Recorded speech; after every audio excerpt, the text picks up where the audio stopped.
All right, and we are live here today. Today's matchup between the visiting Killer B's and the home Wolfpac, September 7th. Another game here at Washington Wild Things Park, which is where every Yinzer League baseball game has been played, or Yinzer Baseball Confederacy. The starting pitcher, Ty Wickline, relatively recent acquisition for the Wolfpac. Not an overpowering arm, but works his pitches in for strikes. Up steps Derek Reddy, who has been with every single MLB partner league this year, aside from the Pioneer League. And Wickline starts Reddy off with a strike to get ahead. Derek Reddy spent a month with the Washington Wild Things, hitting .264. And he fouls one off. Also was in the American Association and Atlantic League for short periods of time before coming to the Yinzer League, hopefully to get picked back up again by an Atlantic League team. The Atlantic League plays until October. Right now, the deadline has been passed, but teams can still pick up players out of the Yinzer Baseball Confederacy if one of their players goes down via injury. That's a ball. Make it count 1 and 2. At what happened to Manny Rosario, Killer B's ace pitcher, got picked up again by West Virginia. He's back in the Atlantic League. So hopefully the same can happen for Derek Reddy. Count is now even. 2 balls and 2 strikes.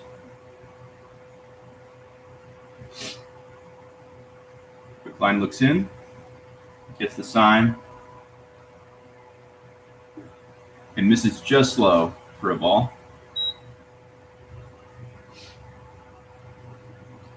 Hassan Westbrook will be opening for the Killer B's.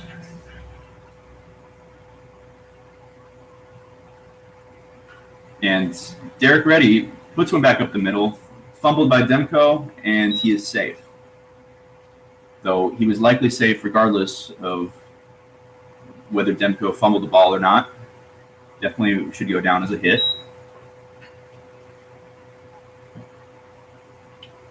And that's Derek Reddy's game for you. He just squares balls up and puts them in holes and just puts them where they ain't. Up steps now Darren Love. Love had a good game offensively yesterday. And he misses just line away for a ball.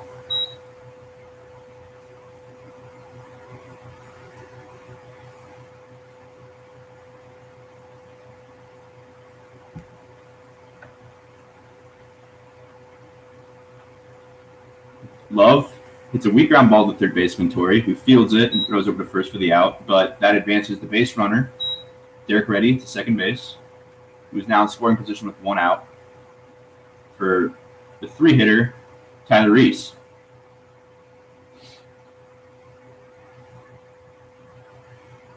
Tyler Reese batting right around 350. His average going to yesterday's game was 343. So he's somewhere around that mark. Spark plug infielder.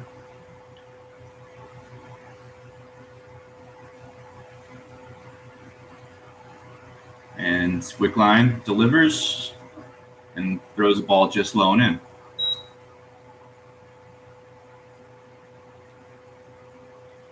in.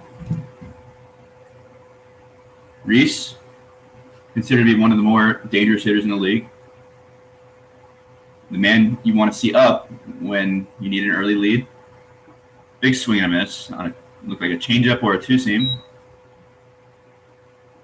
That's the kind of lefty movement you want to see from a guy like Wickline.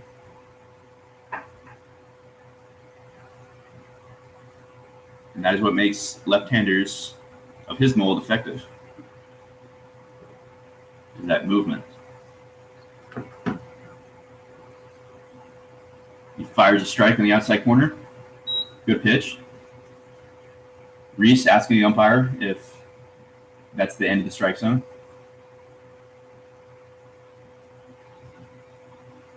Do not be fooled by Reese's size. He can put one over the center field wall and has done so in the recent past.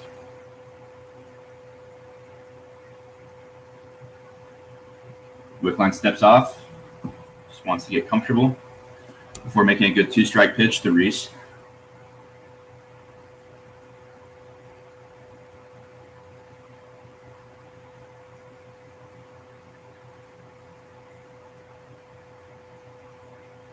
Reese delivers, Wickline delivers, and hits a slow roller back to the pitcher, who fields it, throws over the first, and no one advances.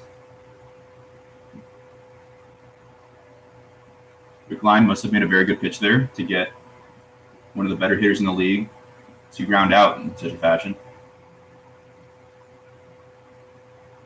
But Wickline is not out of the woods yet and has to face Josh Gooley with the runner on second base. So another threat here.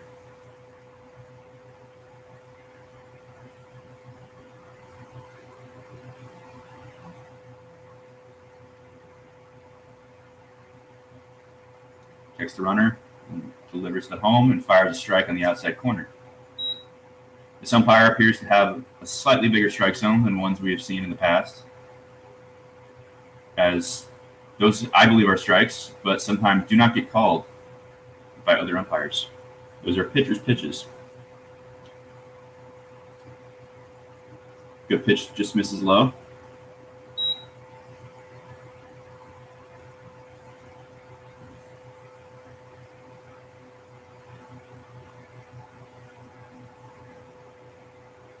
Gooley having a pretty solid year, hitting .348 going to yesterday's game.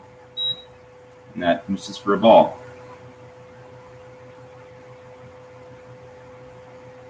Has a nice slugging percentage at .576. 9 doubles and 7 home runs.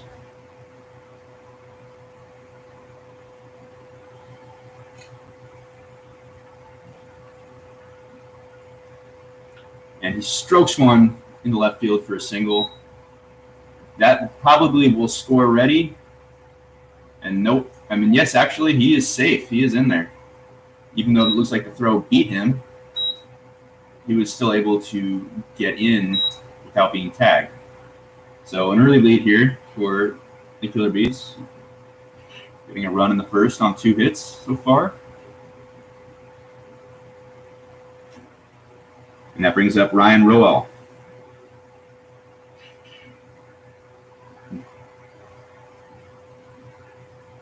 Five-hitter. Tremendous power.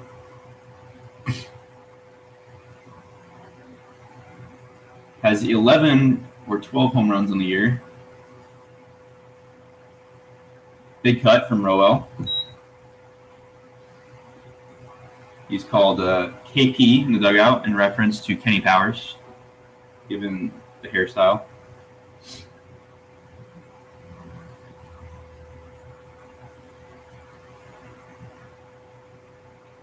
Can send the ball a very long way. Has been known to hit the ball close to 450 feet when he completely times up a pitch.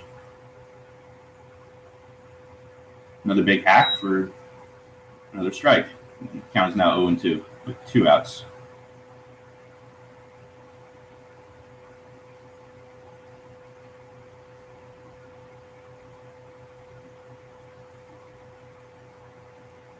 Fresh out of college from Frostburg State.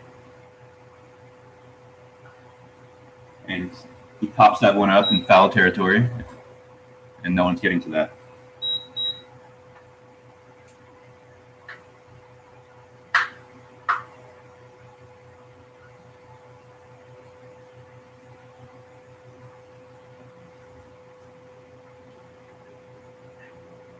Roll, 4 years in college, compiled 289 career at-bats, 360 average, and 21 home runs in those 4 years, having hit 16 home runs as a freshman at Frostburg State.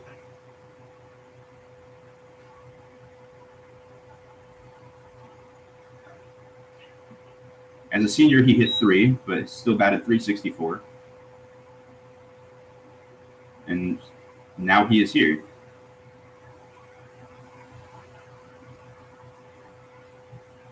Looking to put up a body of work so he can get his foot into a top 4 MLB partner league.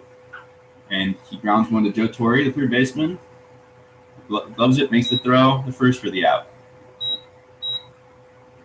They score 1 run on 2 hits for the lefty in the first inning.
Opening for the Killer B's is Hassan Westbrook, 6'3", 175-pound right-hander who is extremely athletic, has a very clean motion, features a fastball that hovers consistently around 88, 89, and can touch the low 90s,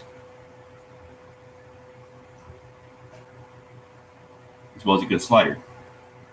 That brings up the leadoff hitter, Brett Smith, who takes a pitch on the outside corner for a strike. Brett Smith is a veteran, has had a few years in independent professional baseball. Last year with the Road Warriors in the Yinzer League. In 2018, he was with the Pittsburgh Diamonds in the Pacific Association. I remember playing against him as I was on Vallejo that year.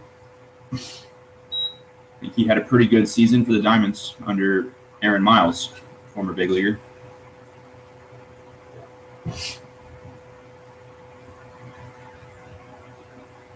Hassan Westbrook fires a ball in the inside half, which is fouled off by Brett Smith.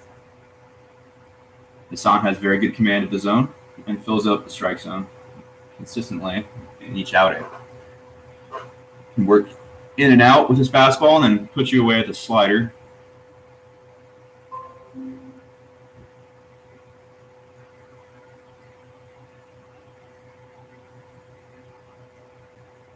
And a good slider from Hassan Westbrook pops up Schneider to the shortstop, Tyler Reese, who makes the catch for the first out. Westbrook has had some arm problems this summer. Late June, he came down with some forearm problems, which He made a comeback after about 4 weeks, but felt the forearm problems reoccur, so he took more time off and has recently been an opener for the Killer B's. And that steps Joe Impaduglia. Staten Island native. A Staten Island name if I've ever heard one. Takes that first pitch for a ball. He has been swinging a pretty hot stick as of recent, and for most of the year too. And he's a strong left-handed hitter with some power for the Wolfpac. Outfielder and first baseman.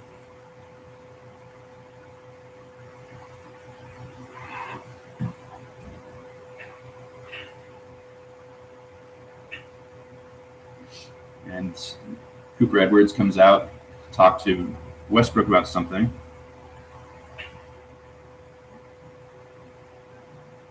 Maybe he was crossed up by a sign. I'm not sure.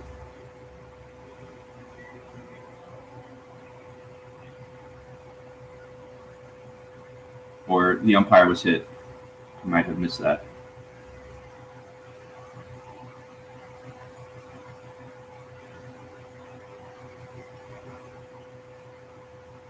Impaduglia, when the last time the stats were updated, is hitting 300 right on the dot with 9 home runs and 31 runs driven in. Just outside for a ball. He's also walked 55 times, according to the stat sheet.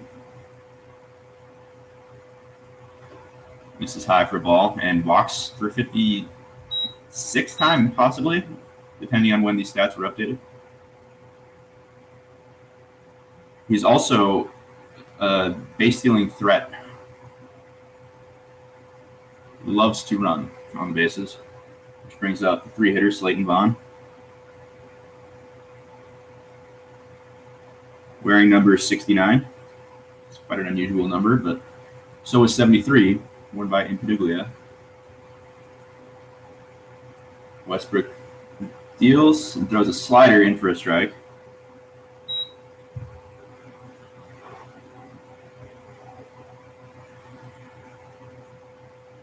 And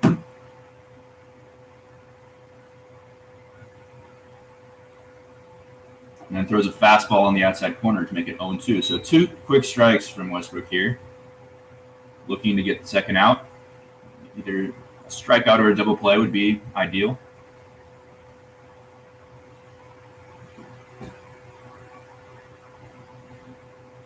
Throws a great fastball on the black for called strike 3. And like I said, this umpire looks like he gives a little more to pitchers than other ones in the league have, which I'm sure Westbrook is not complaining about. That brings up Joe Torre, who runs the Black Sox and plays, as well as manages the Wolfpac. Quite a workload, but swings at the first pitch, which doesn't surprise me, as he knew that he was probably going to get a fastball, as Hassan Westbrook likes to fill the zone and attack. No sense in falling behind the count to a guy like Westbrook.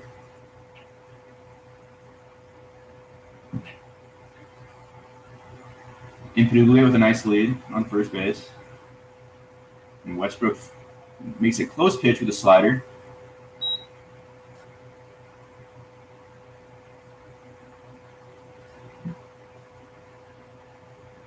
Looks in.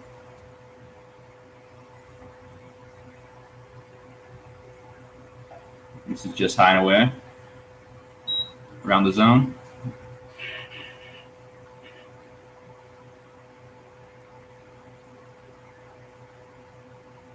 Would not surprise me to see Impaduglia go in this at bat. Yep, and he does. And Joe Torre pops that up to the first baseman, or the second baseman, who makes the catch. So a good scoreless inning for Hassan Westbrook. We will see if he goes back out to the mound the next inning, as he's been used mostly as a 1-inning opener, but it's possible he might be extended to 2.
So Wickline back out for a second inning of work.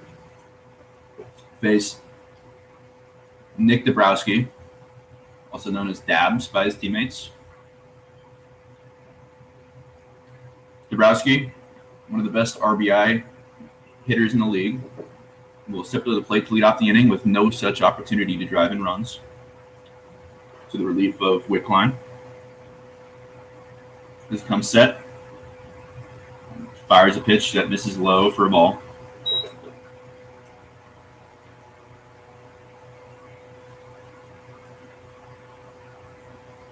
The 1-0. Looked like a changeup that Dabrowski was way ahead of. Swung and missed. It's a good 1-0 pitch by Wickline.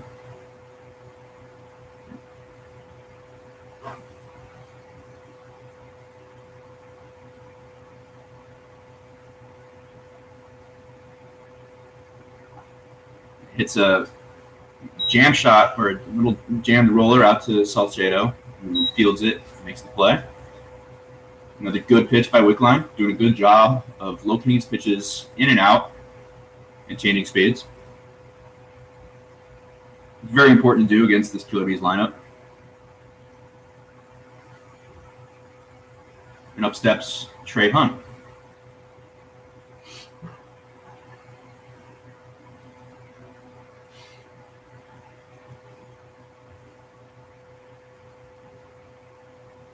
And he fires a fastball in for a strike. Hunt is an older player who knows his body and his swing very well. Has a good plan at the plate and a good approach. Definitely a bit of a free swinger. Likes to swing the bat a lot. That pitch misses for a ball low and in. Nothing wrong with being aggressive at the plate when you have a plan and approach.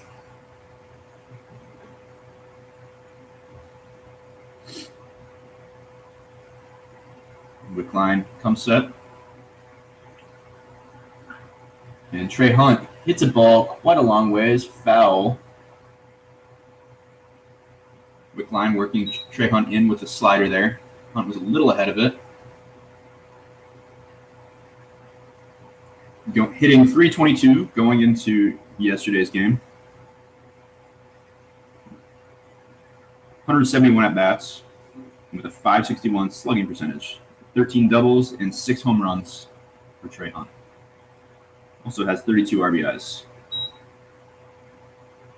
but knows when to take his walks as well. For an aggressive swinger, he has 34 walks in the year.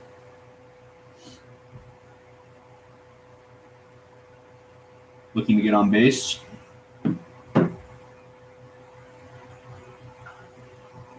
And another good pitch inside by Wickline. That Trey Hunt can't quite square up to fair territory. As a pitcher, if you put the ball perfectly on the inside part of the plate, the hitter might lace it, but it's very hard for him to lace it fair.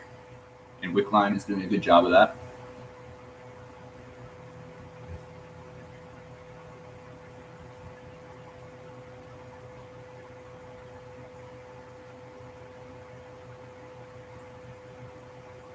And he misses in the dirt for a ball to make the count 3-2.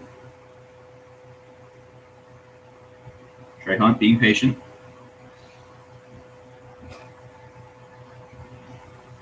See if he works the walk here. And he hits a ground ball to third baseman Torrey, who makes the play. So Wickline doing a good job of getting hitters to hit the ball on the ground weakly with good pitches, busting guys in. Brings up the catcher, Cooper Edwards.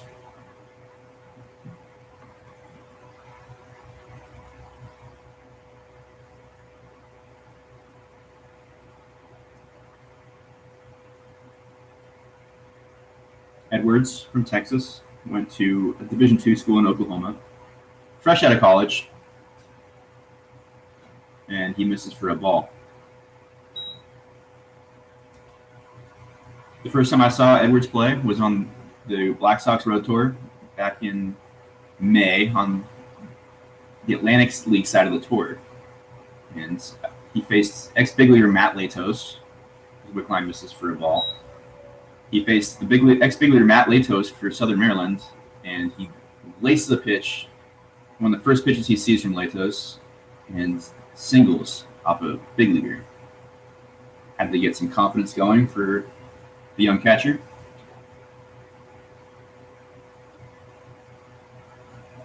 And drops that breaking ball in for a strike.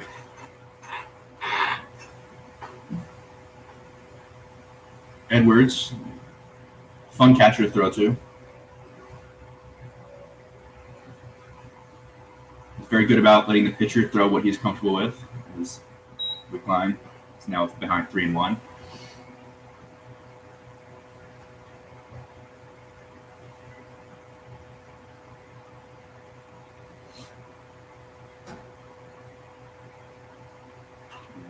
Wickline delivers, and Cooper Edwards swings and pops it up.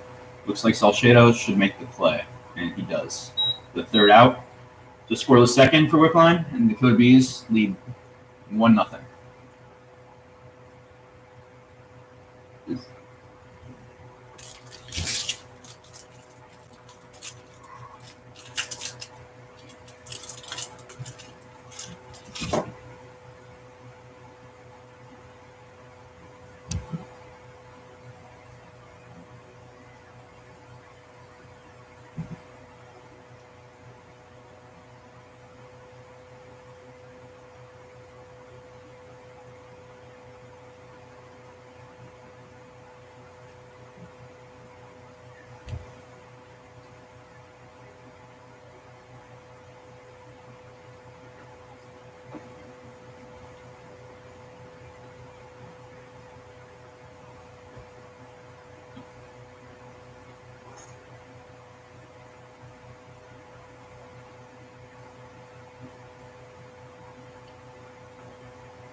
So Hassan Westbrook out for his second inning of work, which is nice to see as a Killer B, that he's feeling healthy and willing to go multiple innings. And I think this is his first multiple inning outing, in some time. As the Killer Bs are headed to the playoffs very soon, he is expected to be an integral part of the playoff run. So his willingness to start upping the workload, a sight I'm sure everyone in the dugout is pleased to see as he gets ahead.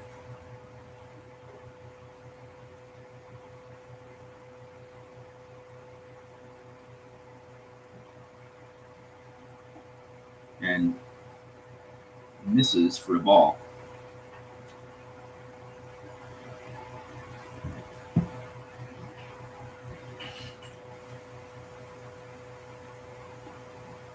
Makes a good pitch with a slider on the outside corner.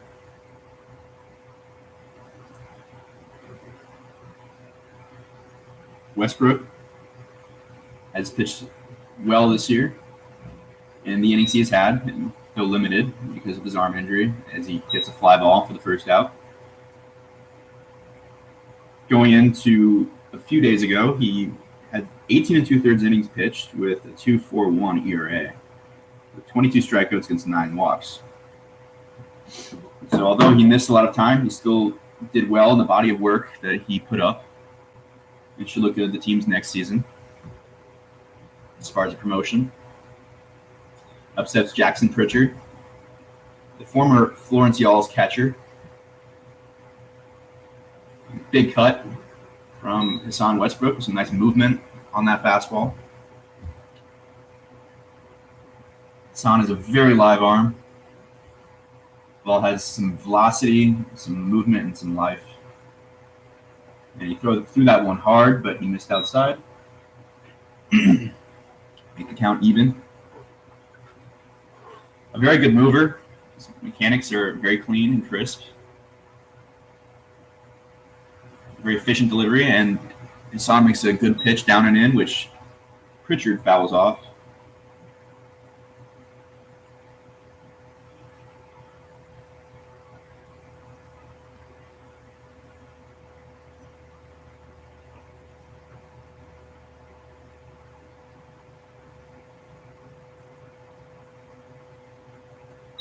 And the ball just off the plate for Jackson Pritchard.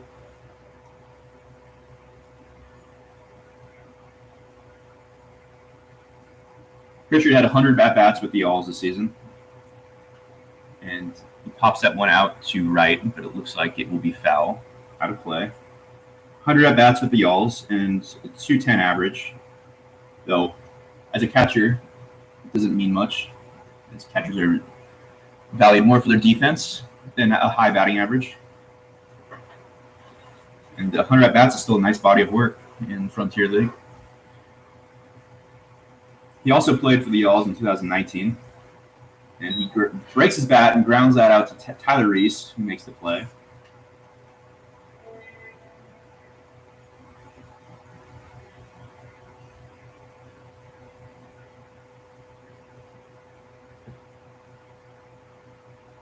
And up steps the young catcher, like Brock Tollard.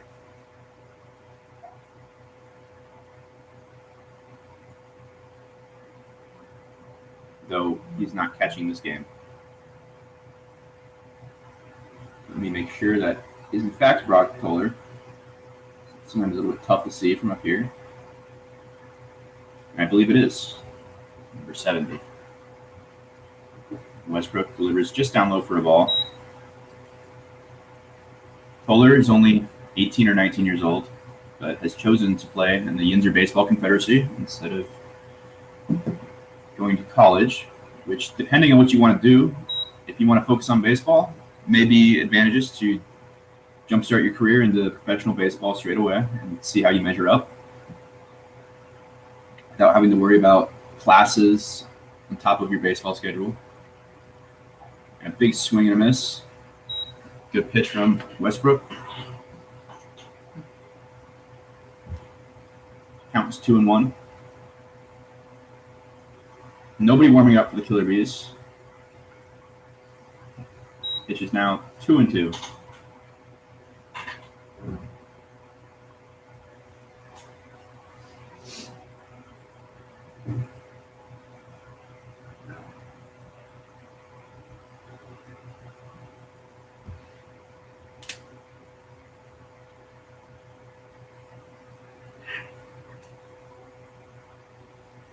And a great slider on the outside black of the plate for strike 3. Hassan Westbrook looking strong, looking healthy. Gets through 2 scoreless. It'll be interesting to see if he goes back out for the third, which he may, as no one is warming up for the Killer B's. In which case, the Killer B's are going to be very happy that such an arm is willing to go multiple innings. Wickline goes back out for his third.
So Wickline back out for his third inning, and there is activity in the B's bullpen. Looks like Cole Bombales is going to pitch back-to-back days in relief for Westbrook, which is probably a good move to keep Westbrook healthy and fresh for the playoffs.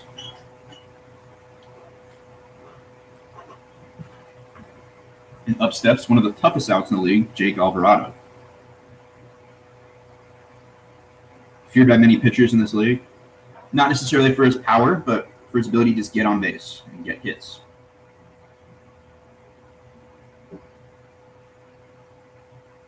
Joe Torre playing way in for the bunt. As Alvarado is known to bunt for hit quite a lot. He's hitting .402 in 149 plate appearances and 117 at-bats, and he hits one to Demko, who fields it cleanly and makes the play for the out, though with where the shift was playing, if he had hit it another 10 feet over to the left, that might have gotten through for a hit.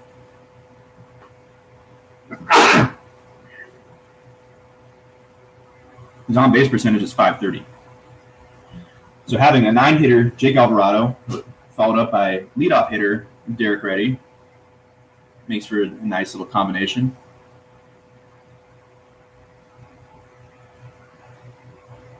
Wickline doing a great job of keeping the hitters off balance. There's a slider inside. That slider inside to righties has been Wickline's pitch for the day and how he's recorded the majority of his outs.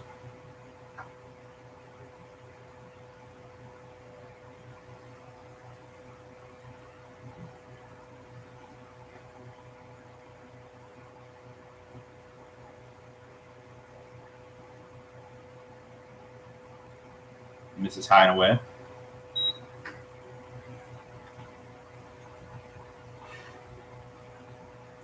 Reddy, going into yesterday's game, has 4 hits through 10 at-bats. Had a loud first game with the Killer B's against the Brilliant Sox, driving in runs, and he hits a soft line drive to Demko. He makes the play for the second out.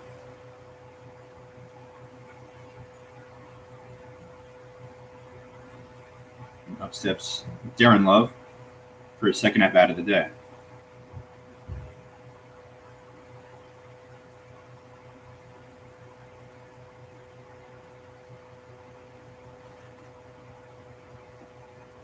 And misses with a close pitch for a ball. Love has a couple of home runs in the year. 2 triples. Has more triples than doubles, with one would double. And hits a ground ball to the shortstop, Salcedo, who makes the play. Wickline with another inside pitch. Just putting it in tough locations for Killer B's hitters. And that should bring in Cole B'S for the third.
Here we have pitcher-manager Cole B'S to throw the third inning, the bottom of the third for the Killer B's.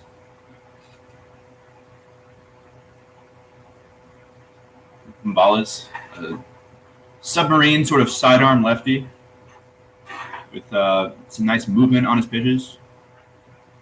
When B'S fills up the strike zone, he's very effective. And his last couple of outings have been very sharp. It looks like he's made a good job making some adjustments to his throwing mechanics, using his lower body pretty well, and his delivery looks a lot more streamlined in his last couple outings. And he fires it in for a strike, and that is exactly what I'm talking about. Whereas in some of B'S' outings, he's had issues with flying open with his upper body. He's now done a good job making the adjustment and staying closed. He fires another strike. Salcedo. 0-2.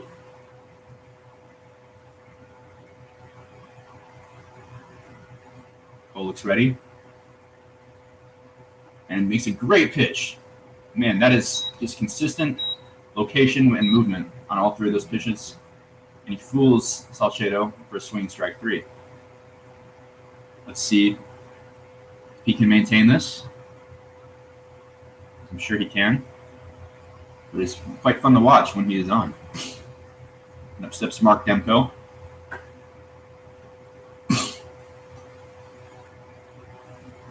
Demko, in 2019, worked for the Vallejo Admirals and worked privately with PJ Phillips on the side instead of playing in the Pecos. And he throws a breaking ball that misses just off the plate.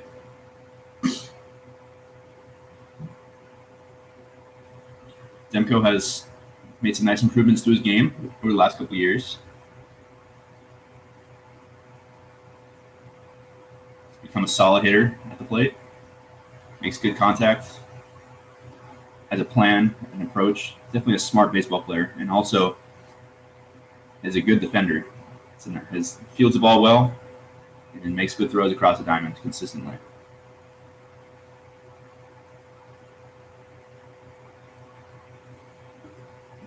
Gets that ball in for a strike. Good 2-0 pitch on the black. The ball is looking confident with his body language.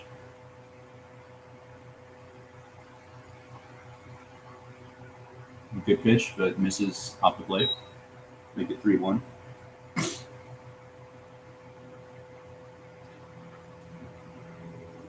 Gonzalez doesn't need to work as a hitting counts as some other pitchers do, as even if he falls behind 3-0 or 3-1, he still has some nice movement where that makes him tough to square up, even when the hitter knows a fastball is coming. A pitcher with the more straight fastball needs to work ahead more consistently, because if they throw their fastball and the hitter knows it's coming, it's more hittable than someone with a lot of movement. That said, every pitcher should strive to get a work ahead in counts. It's just more of a necessity for some than others.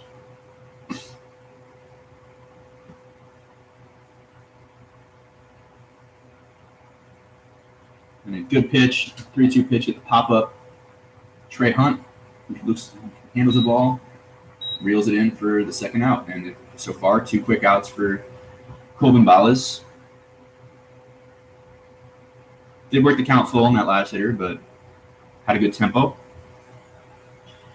And up steps Brett Smith, the leadoff hitter.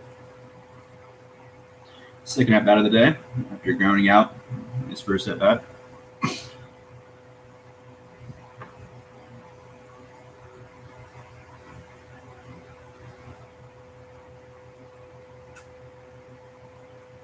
And Cole misses just off the plate. The former Pittsburgh Diamond played for the Road Warriors last year, where he hit .241.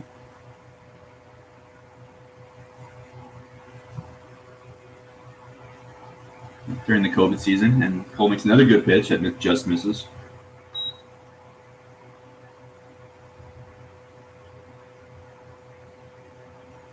This year, Smith is hitting .211 with a .388 on-base percentage.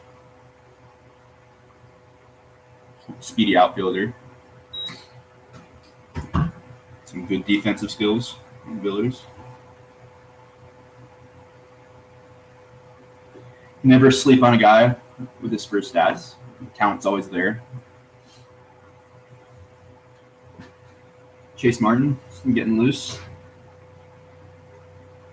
in the Killer B'S bullpen. Most likely pitch the fourth. Back-to-back days. And Cole fires a strike in there to make it 3-1. So all close pitches here for Cole.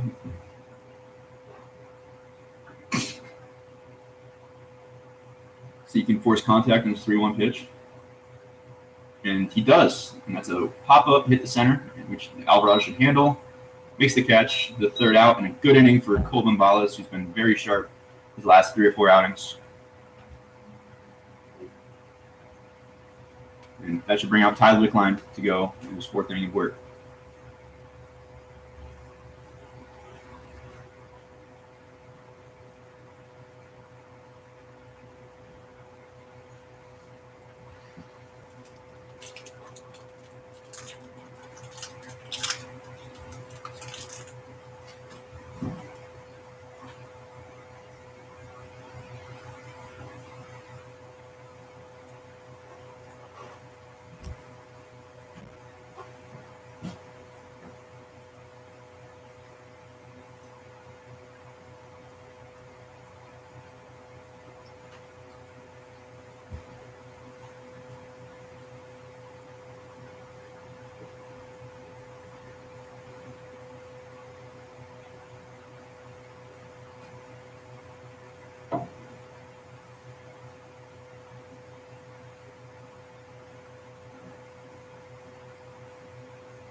So Ty Wickline out for his out for the pitch top of the fourth for the Wolfpac.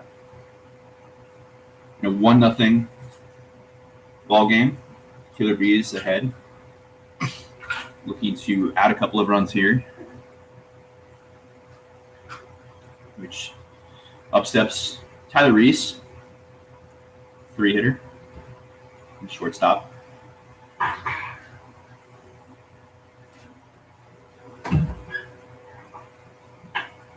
It's the middle of the order here for the Killer Bees. Looking to do some damage, to get some more runs across the board as Wickline uses Hine away.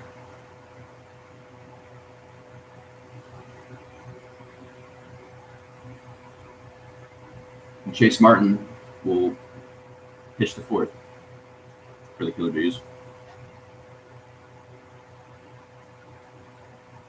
A nice two-seam fastball or a changeup from Wickline. Can be a little hard to tell up in the booth. I can see the movement, but it's harder to tell with the velocity of the pitch.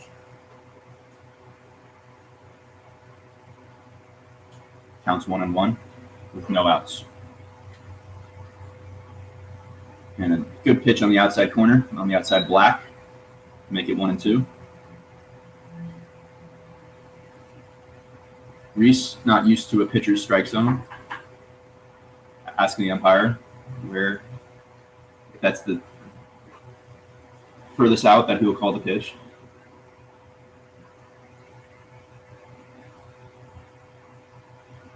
And he strokes the ball up the middle, just past the glove of Salcedo for a single. So good at bat by Reese, shorten up with 2 strikes to get on base for Gooley, Dabrowski, and Roel.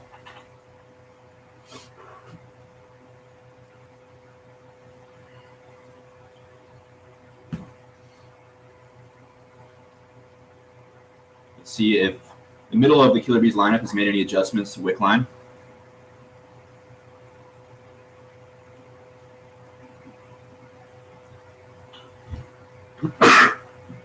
And that pitch misses just high in for a ball. Reese did a good job of shortening up and not getting jammed by Wickline's inside pitches.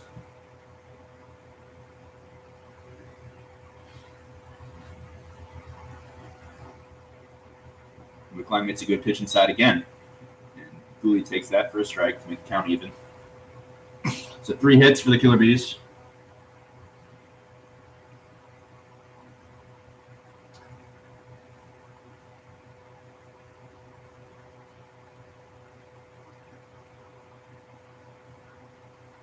Gooley fouls this lone inside slider off the turf.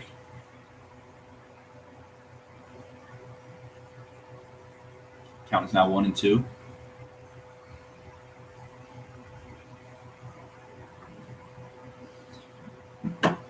Gooley, a power threat. I personally seen him out on his front foot, yet still hitting the ball over the 405 sign of the batter's eye in center field. And he strokes his ball in the left field. Like a changeup on the outer half. And he has a single for the 4th hit for the Killer Bees. And one of the guys you want to see up in this situation, Ryan Roel. Power hitter.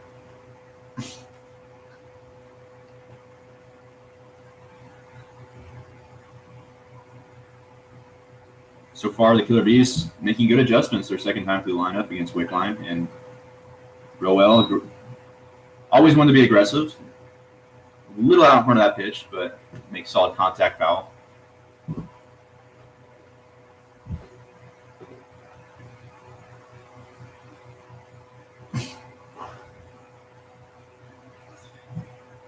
Count is 0-1.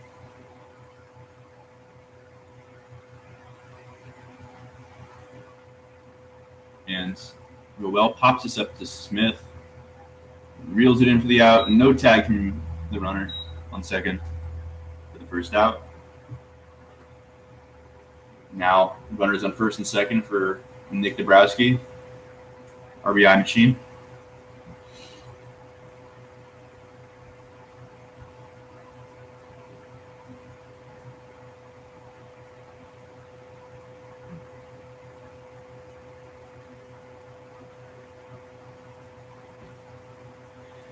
Wickline still has some work to do before getting through this inning. Unless he gets a double play ball. We need to face Dabrowski and Trey Hunt. Good pitch on the outside corner.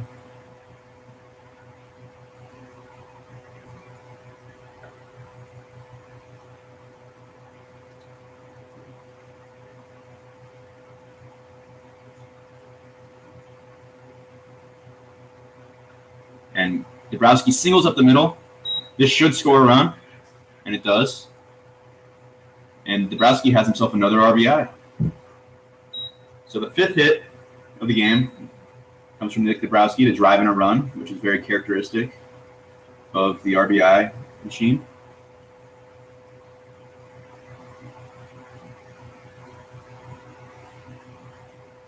Looks like Joe Torre is giving this pitcher a breather, as the Killer B's have made some nice adjustments.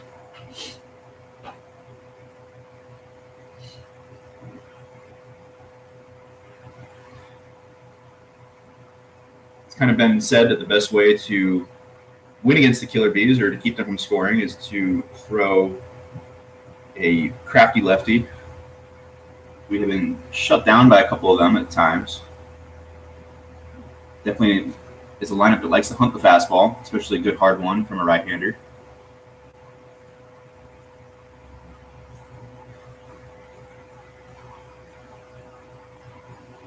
It upsets Trey Hunt for another RBI situation with 1 out.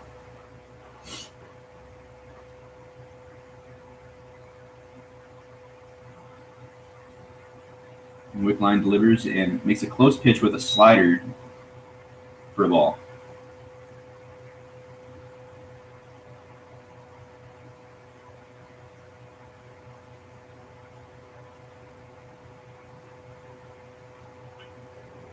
Trey Hunt fouls this one down the third baseline.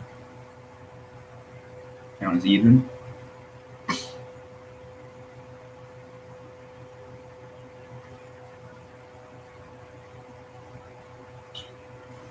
It'll be interesting to see if Trey Hunt makes the same adjustments that his teammates did.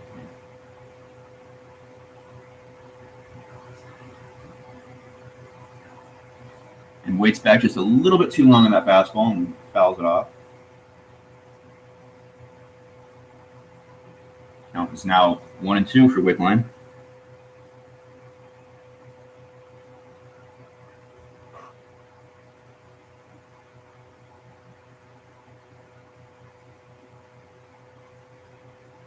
Makes a good pitch, slow roll toward the third baseman, bare hands it, makes the throw.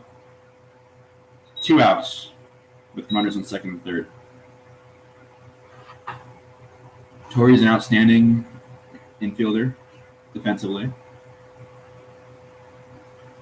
Makes a lot of tough plays and does it with full conviction. Never seen him look unconfident on any play in 3 years of playing on the Black Sox, or with the Black Sox. And that pitch misses just low, or in the dirt.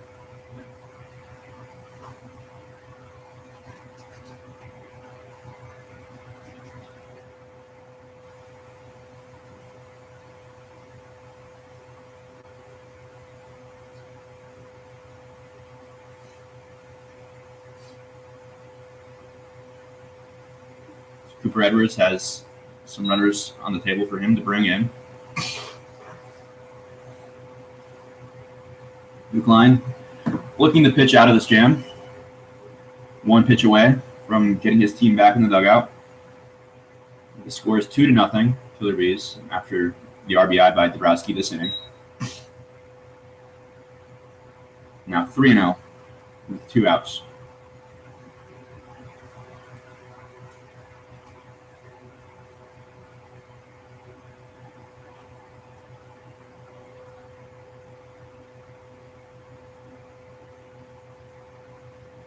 And in the dirt to walk Edwards, below the bases for Jake Alvarado. So a favorable situation for the Killer B's with one of the toughest outs in their lineup up, with 2 outs and the bases loaded.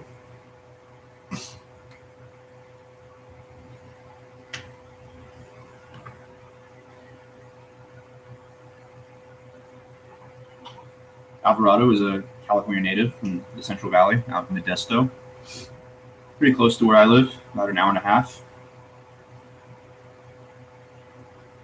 Pitch low and inside, that blocked by Pritchard.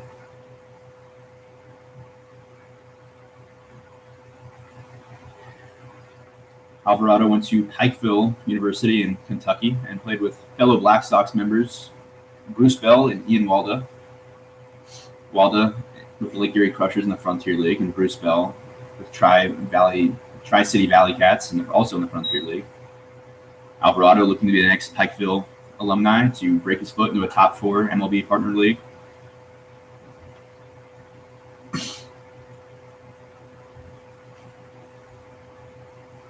And the count is 1-1.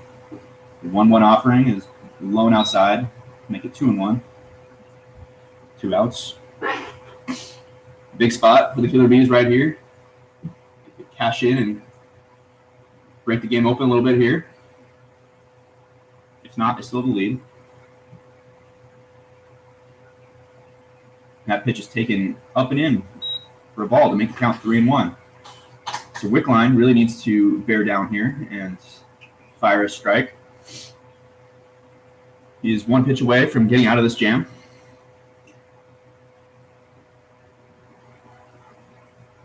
Alvarado fouls his ball off. Make it 3-2.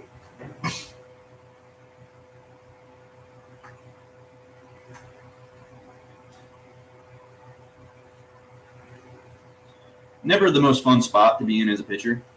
3-2 count with the bases loaded. It's always important to not let your mental focus down and let the inning continue. With Matt Colon warming up in the bullpen now, as this will likely be his last inning of work. Runner's going, and that hits him, and Gooley will score and advances Alvarado to first. And up next is Derek Reddy, and this inning could get out of hand very easily.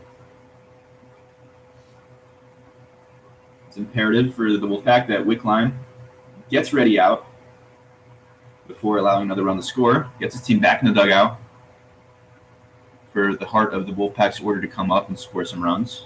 The next half. The 0-0 to Reddy is a strike. Reddy looking to break this game open. Double in the gap would probably score 3, if not 2, if not 3.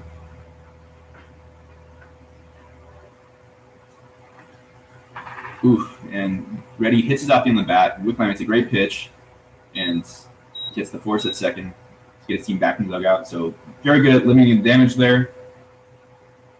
3-0 score on 5 hits. Wickline just getting out of trouble with Chase Martin in the pitch for the Killer Bees.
In the pitch now is Chase Martin for the Killer Bees. Has had to miss some time with an elbow injury. Understandable. After being recruited to the Killer Bees, he had only thrown 10 days prior after a 2-year layoff from professional baseball. He has looked very sharp, though, since his return. A lot of strikes. Good job filling the zone. And here to face Martin is in Paduglia. Joe in Paduglia. A recent college graduate at a Texas Pan American Division I school. I believe the 3 seasons prior to that, he was at a Division II school.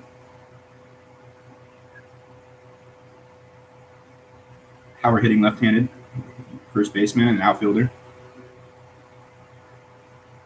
And that pitch gets away from Martin.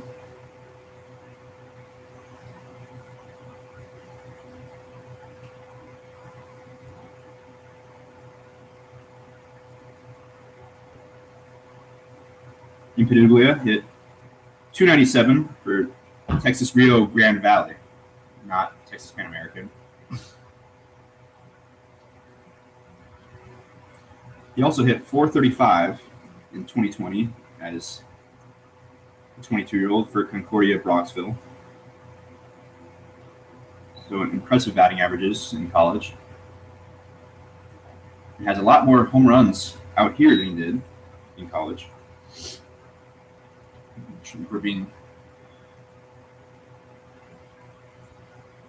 He may have seen more velocity in the conference he was in than out here. As there are a lot of good pitchers in this league that get promoted to top 4 leagues, but they generally do not throw 95 miles per hour. So he may just be having an easier time seeing the pitching in the Inter Baseball Confederacy.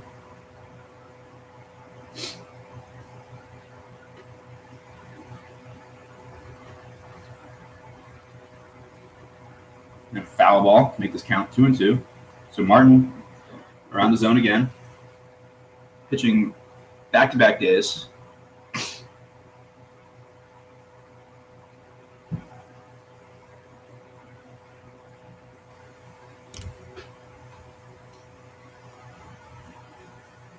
And Paduglia with the signature slap on his left thigh, probably to feel a good load in his back hip and to understand where he wants to fire those muscles when he swings. Though that is speculation.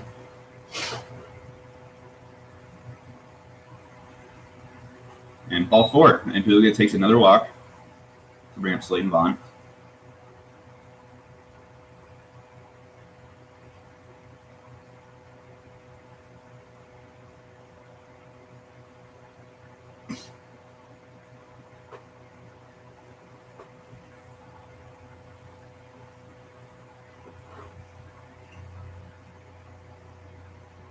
The 0-0 is a little inside. So 1-0 the count to Slayton Vaughn. Let's see if Chase Martin can throw a sinker over the heart of the plate to get a double play ball.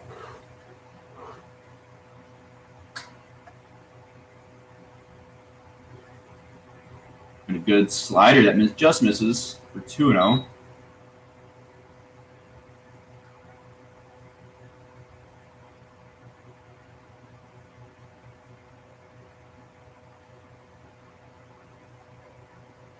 And he jams them with a nice 2-seam fastball, runs in on the hands.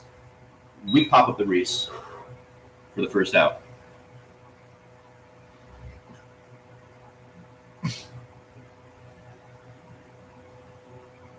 Joe Torre comes up to the plate.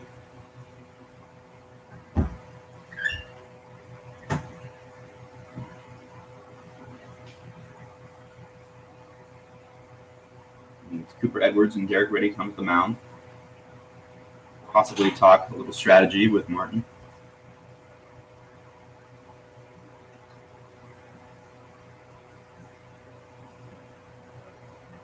Possibly about what pitches to throw or what looks to give in Paduglia on first base.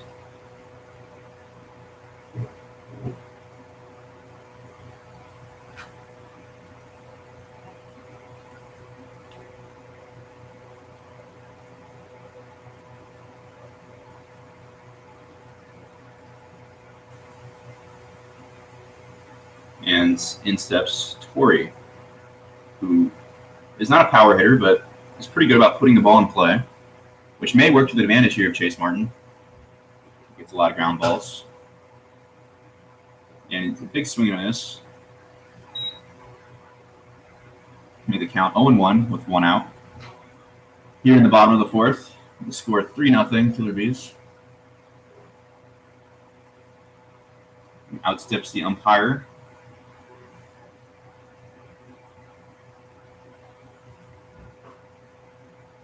Chase Martin looks in, looking for a double play ball right here to get his team back in the dugout. Julia taking a nice lead, and it goes again. And he is safe. Though the throw was on time, it looks like he slid in to the back half of the bag and made it hard for Reddy to tag it in time. Impiduglia is not the fastest runner, but he definitely knows how to steal a base. And just he is proof that you do not have to be super fast to be a good base stealer.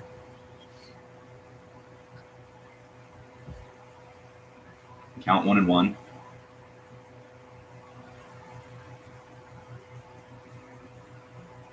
And that's fires a strike to make the count 1-2. And the double play possibility has been eliminated. And now there's a running in scoring position.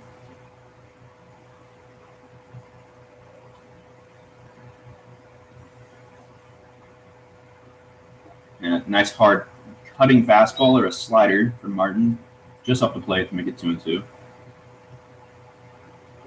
So a little bit of a stress inning here for Martin. Haven't seen that in a while from him. He's been mostly 3 up, 3 down in his recent innings.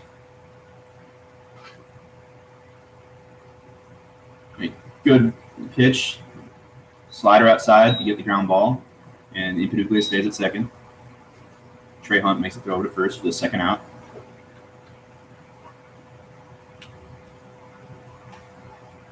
And Max Marlebell in the bullpen getting loose for the Killer B's.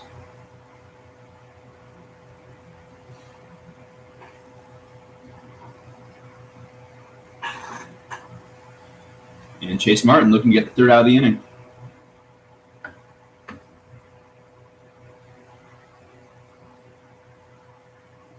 Fires a ball. Slider that misses down and in.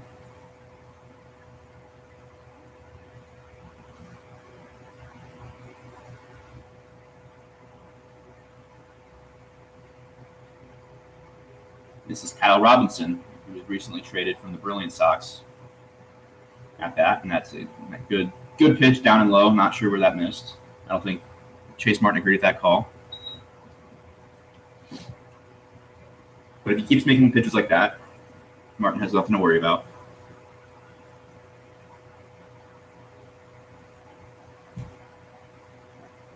Martin, one pitch away from getting back into the dugout, is now down 3-0.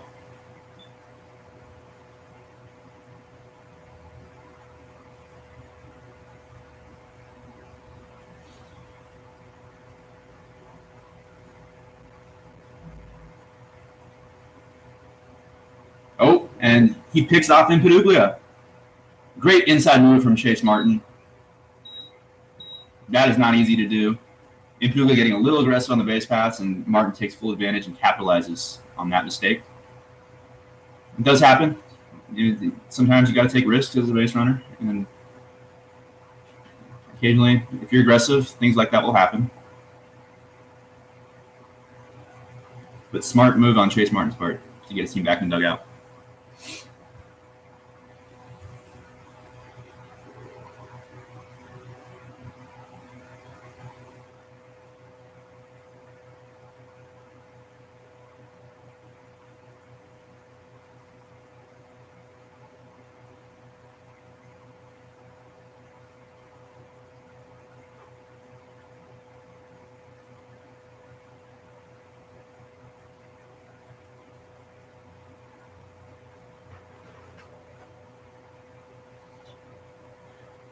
Ty Wickline back out for the fifth inning.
So Wickline back out to pitch the fifth with Matt Cologne in the bullpen. I imagine if Wickline sees any trouble this inning, the Wolfpac will go to Cologne. But if Wolfpac can squeeze another inning out of Wickline, that would be great for their bullpen.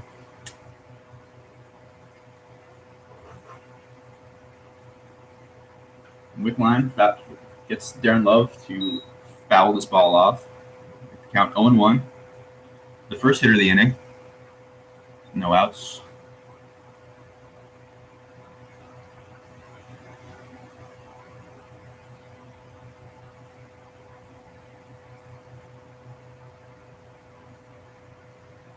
And a good breaking ball just inside for a ball. Make the count even at 1-1.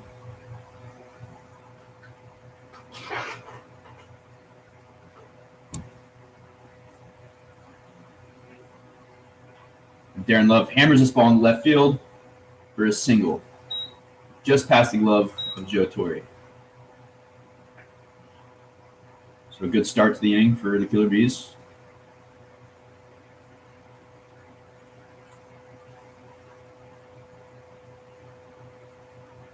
To bring up the three-hitter, Tyler Reese. He got a hit in his last at-bat.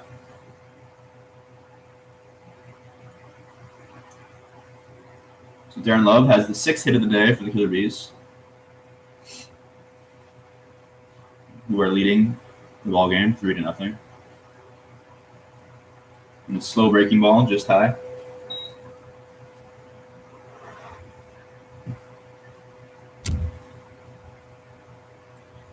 Killer B's made some adjustments to the left-hander last inning. In this part of the lineup, especially. And a good changeup for a strike. If Wickline can start working the inner half of the plate like he did the first couple of innings, he will not have a problem.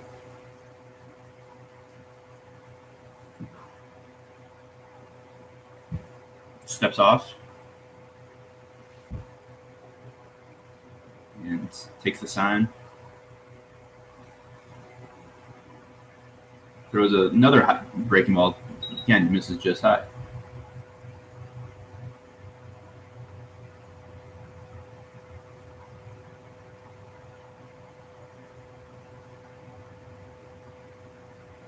Big cut from Tyler Reese to make it 2-2. Looked like he fooled him with a fastball. I think Tyler Reese was kind of lulled to sleep by those off-speed pitches, and then Wickline comes and busts a fastball right by him. Reese, with some quick hands there, fouling that pitch off. A little off balance, but absolutely still could get a hit here. You never want to become too confident against a hitter of this caliber. He fouls off another slow pitch, like a changeup or a slider that didn't break as much as some of his others.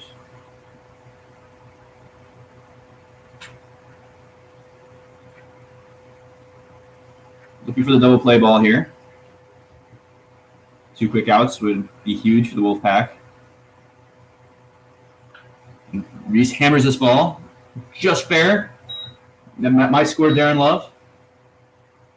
And that will easily score Darren Love.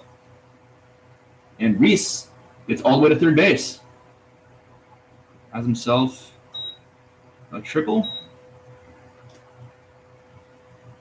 So the score is now 4-0. Killer B's with no outs and a runner on third. The momentum is swinging way in favor for the Killer B's, and that ends Wickline's day. Bring in the sidearm righty Matt Cologne.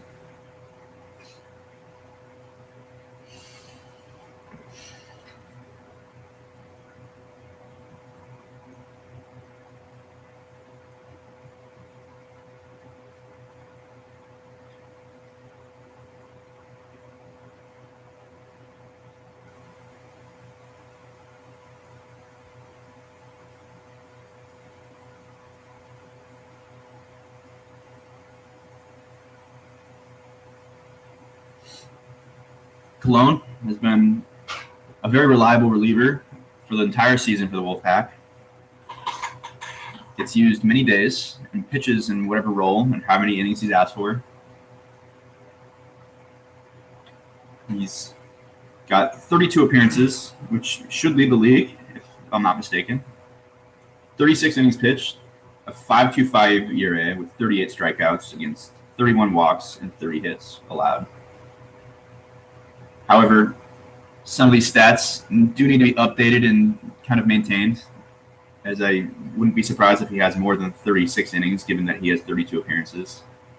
I know that my stats in particular are not accurate, so these stats could be a little bit off, but regardless, that's a good sample of what he's done.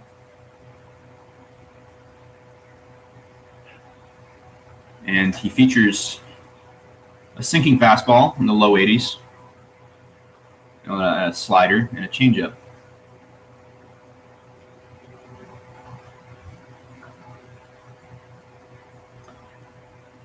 Yinzer Baseball Confederacy is big on recruiting sidearm pitchers, as they generally do not have to throw as hard to be considered of a similar effectiveness.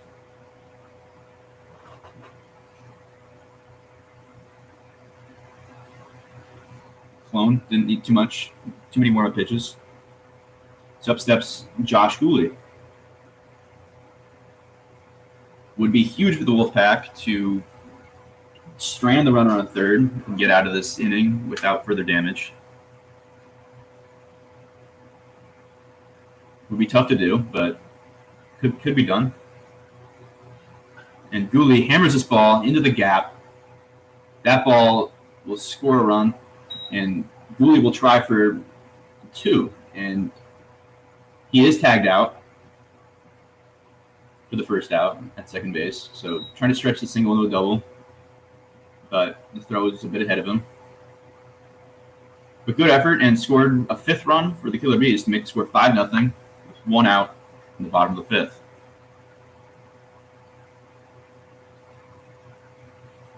Up steps Ryan Rowell, Frostburg University graduate.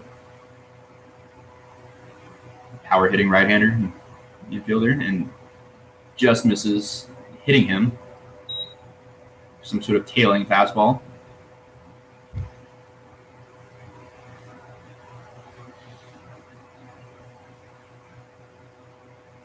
Clone, a great clubhouse guy. A likable fellow for the Wolfpac. Misses 2-0.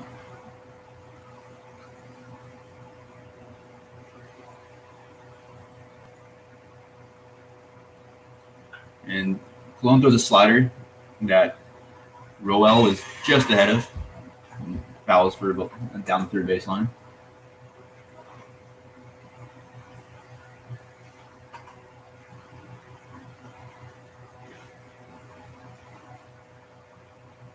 Cologne looks in.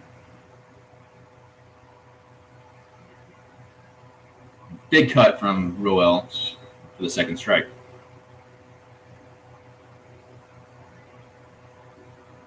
Count is even at 2.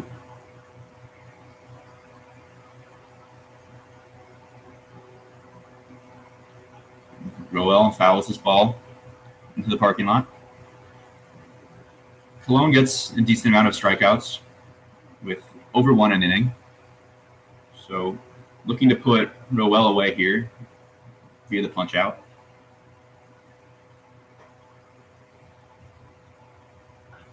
Which makes a good pitch down and away to get the ball hit off the end of the bat to the right fielder for the second out. And that brings up Nick Dabrowski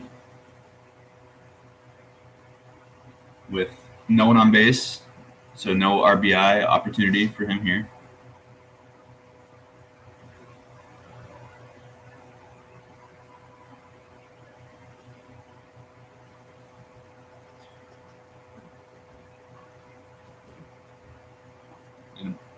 Good strike on the outside black of the plate. As a pitcher, I love seeing that outside corner opened up. Big cut, like a changeup or a two-seam fastball on the inside part of the plate, and just had too much movement, and Dabrowski swings right through it. 0-2 the count, 2 outs, and Dabrowski takes a slider. Good 0-2 pitch from Cologne.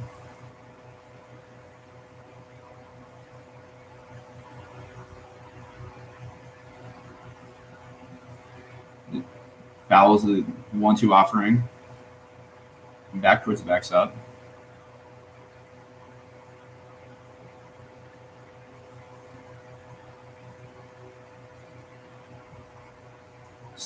Dabrowski steps back in. Gets ready for the 1-2 pitch. Cologne, another good 2-strike pitch that Dabrowski can't do too much with, so he fouls it off again.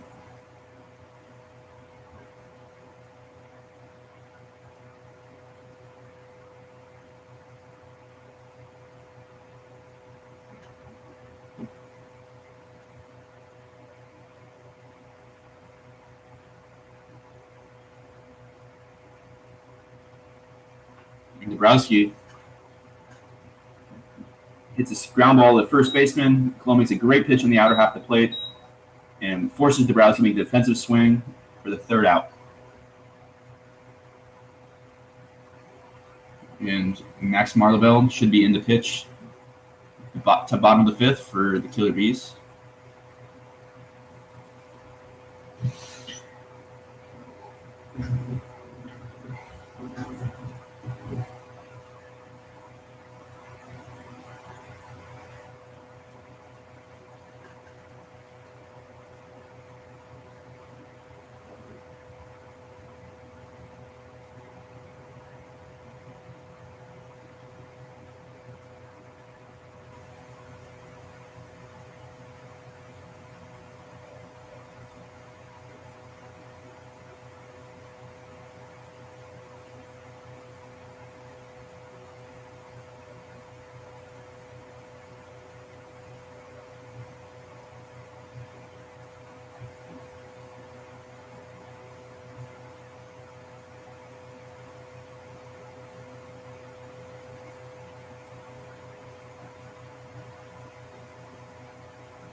So the tall, rangy left-hander, Max Marleveld, in the pitch, the bottom of the 5th for the Killer B's.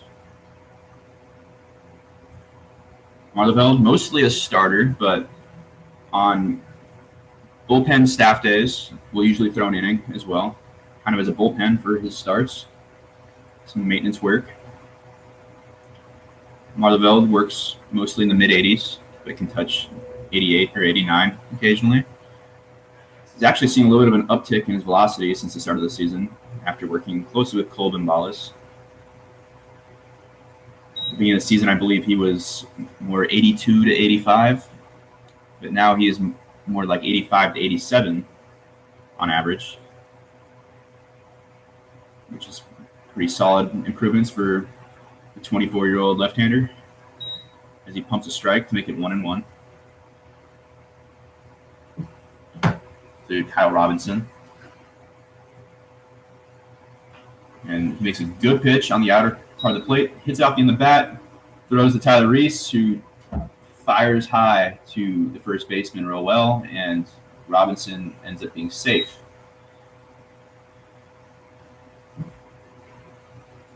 Which is not a big deal. One error to lead off into the bottom of the fifth inning will not phase the Killer B's. Marlaville can easily get a double play ball right here. And up next is the catcher, Jackson Pritchard.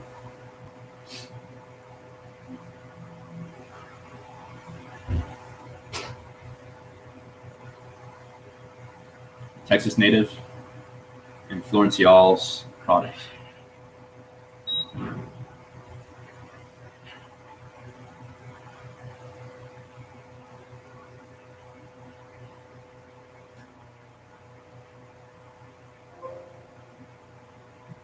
Count 0-1 with no one out to Pritchard.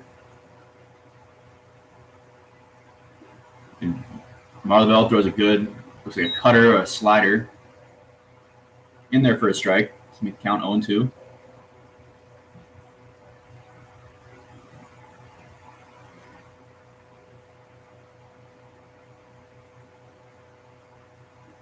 And a changeup just off the plate to make the count 1-2. Great 0-2 pitch there from Marlaville.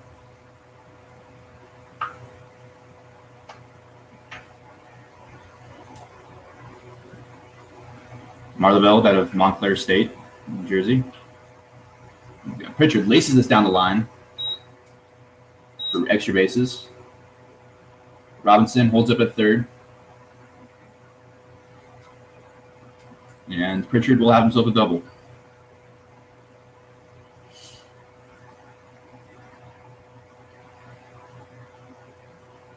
Up next is an 18 or 19-year-old, Brock Toller.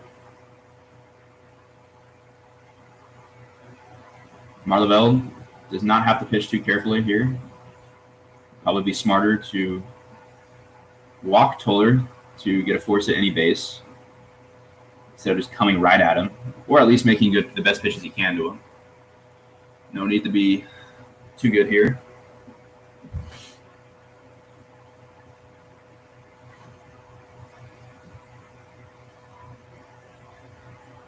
And Marlaville makes a good pitch to get the ground ball to the first baseman Rowell, who looks the runner back home or back to third and tags the bag for the first out. So Marlaville in a much better situation now with that first out, and similar situation, however, in that he doesn't want to be too good to Salcedo, who, though is a talented hitter, doesn't hit for a ton of power. And Demko up next, who's the same story, more of a contact guy.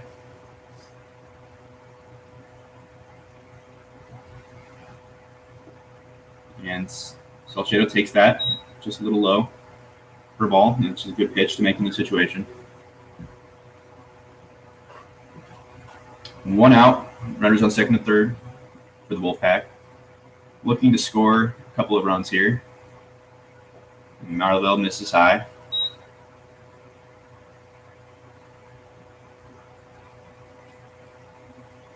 Looking to put the ball on the corners here, Salcedo. Kendall Thornton warming up in the bullpen for the Killer B's. Pitch that just misses high and away. Make the count 3-0. Eric Johnson warming up in the bullpen for the Wolfpac. New arm from the Southern Shores League, likely to be out to pitch 6 for the Wolfpac. And a slider that misses down and in to Salcedo to walk him. So an error, a double, and a walk has put